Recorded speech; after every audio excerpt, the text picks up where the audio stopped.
Well, I wasn't expecting to get through Season 2 so quickly. Yep, that's right, ladies and gentlemen. We're back again talking about Smallville. This time, we're going to be discussing Season 2. And my god, after this rewatch, I might like it a little more than Season 1. And there are a lot of things to talk about. More drama, more lore, more villains. Oh, sign me up. My overall rating for Season 1 was that it was a 7 out of 10, which I still think is pretty valid.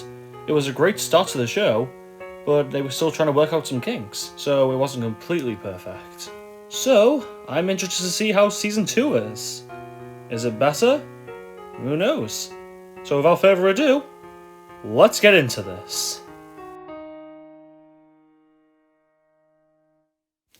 The first thing I noticed about Season 2 was its change in structure. Season 1 was a very villain of the week type of show, while Season 2 is a more personal driven season. We still get those villains, sure, but they're not the focal point. It's more about the characters this time. Clark finds out where he's from, Lana meets her dad, Lex gets married, Chloe confesses her feelings for Clark, Pete finds out Clark's secret, among other stuff. Most of the cast from Season 1 return as well. Tom Welling as Clark Kent, Christian Krug as Lana Lang, Michael Rosenbaum as Lex Luthor, Alison Mack as Chloe, Sam Jones III as Pete, Annette O'Toole as Martha Kent, and John Schneider as Jonathan Kent. The only of the main cast to not return this year is Eric Johnson as Lana's boyfriend Whitney, and I completely forgot to talk about him in the last video. Basically, all you need to know about Whitney is that he's had an on and off relationship with both Lana and Clark, and by the end of Season 1, leaves to join the army.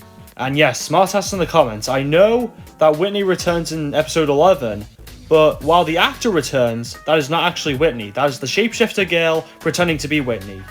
But other than that, yeah, Whitney's gone, and he's presumed dead by the end of the episode. And in his place is John Glover as Lionel Luthor. Now, Lionel showed up from time to time in Season 1, but only when the story really called for him. But I guess with Whitney gone, they needed someone to fill out the main cast, so I guess they chose Lionel. And hey, I'm not complaining, he's one of the best characters in this season.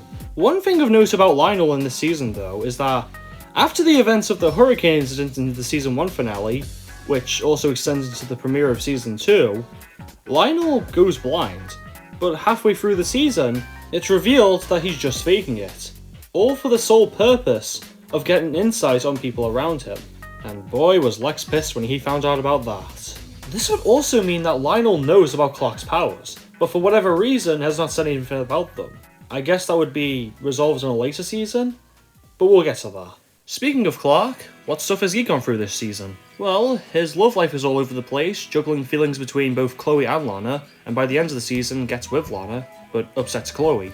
He feels the effects of red kryptonite, which can affect him mentally, having the courage to tell Pete his biggest secret, and of course, learning about his Kryptonian heritage.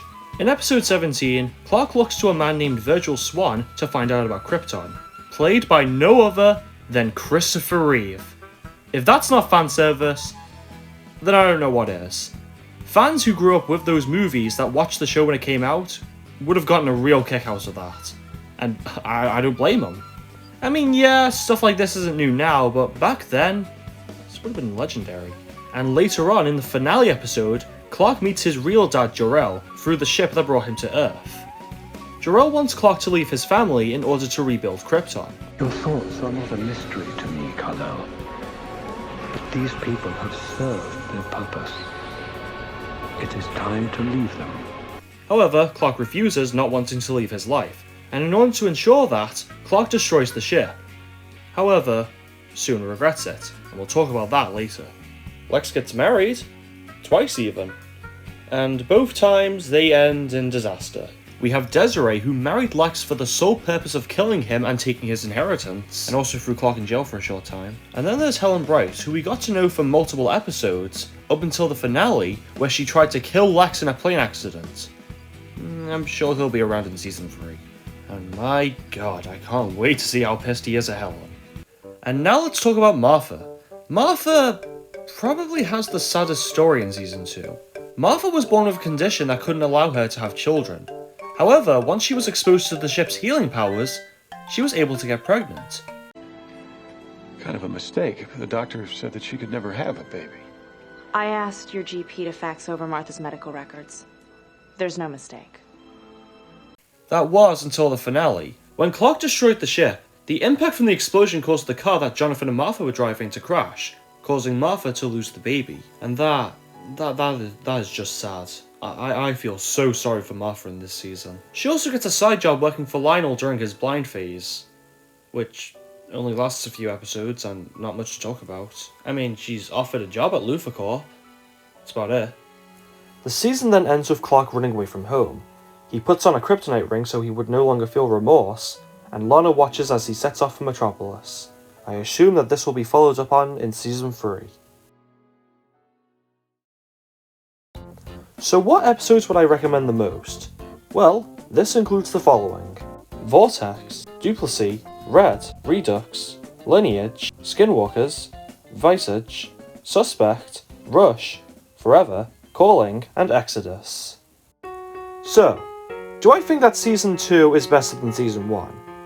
Well, I know I said that in the intro that I thought that Season 2 was better, but in all honesty, I think they're pretty equal. There are some things in Season 2 that I like more than Season 1, but there are also some things in Season 1 that I like more in Season 2. I thought the characters have gotten way more developed since Season 1, and I like the little arcs they go through. As for my rating, well, like Season 1, I'm going to give it a 7 out of 10. Like I said, I like both Seasons 1 and the same. But Season 3? Well, I'm going to get around to once this video is uploaded. So, I'll see you guys in the next episode.